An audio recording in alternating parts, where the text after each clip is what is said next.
Supreme কোর্টে DA মামলাটি 21শে March শুনানি হবে। তারই একটি লিস্ট দেখাচ্ছি। সুপ্রিম কোর্টে 21 তারিখে যে পশ্চিমবঙ্গ সরকার এবং সরকারি কর্মচারীদের যে কনফেডারেশন, এই মামলাটি চলছিল, ডিএ মামলাটি, তার সুপ্রিম কোর্টের লিস্টটা দেখে নিন।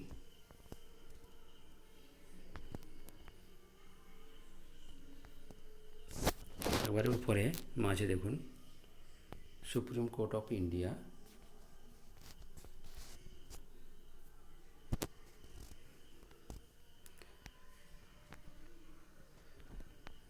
উপরের দিকে দেখুন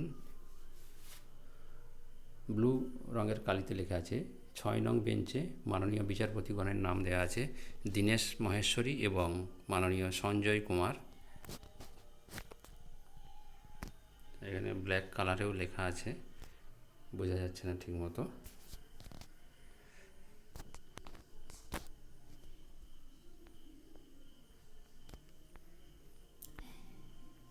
মামলার ডিএ মামলাটি হচ্ছে 53 নম্বরে আছে লিস্টের।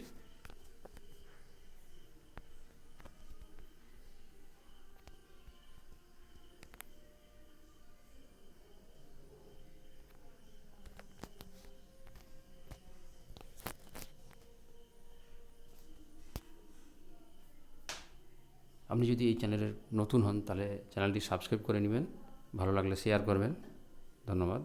এবারে ব্লু কালারের বক্স করা আছে বাম দিকে দেখুন 53 নম্বরে SLPC নাম্বার দেওয়া আছে। তার ডান দিকে লেখা আছে দেখুন the state of West Bengal versus, তার নিচে দেওয়া আছে confederation of state government employees West Bengal. এবারে আইনজীবীদের নাম দেওয়া আছে। দি স্টেট অফ ওয়েস্ট বেঙ্গলের পক্ষে আছে আস্থা শর্মা, আর confederation of state government employees West Bengal তার পক্ষে রাফ রহিম এবং উদয়ন মুখার্জি। তার নিচে ব্লু কালারে লেখা আছে মেনশন মেমো নাম্বার ইত্যাদি সব নাম্বারগুলো দেওয়া আছে।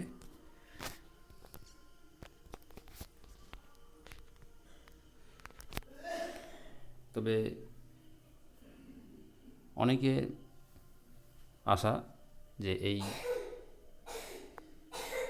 21 তারিখে ডিএ মামলাটি চূড়ান্ত ফল ঘোষণা করবে এবং সেটা সরকারি কর্মীরা যে খুশি হবে তাতে, সেই আশায় অনেকেই আছে।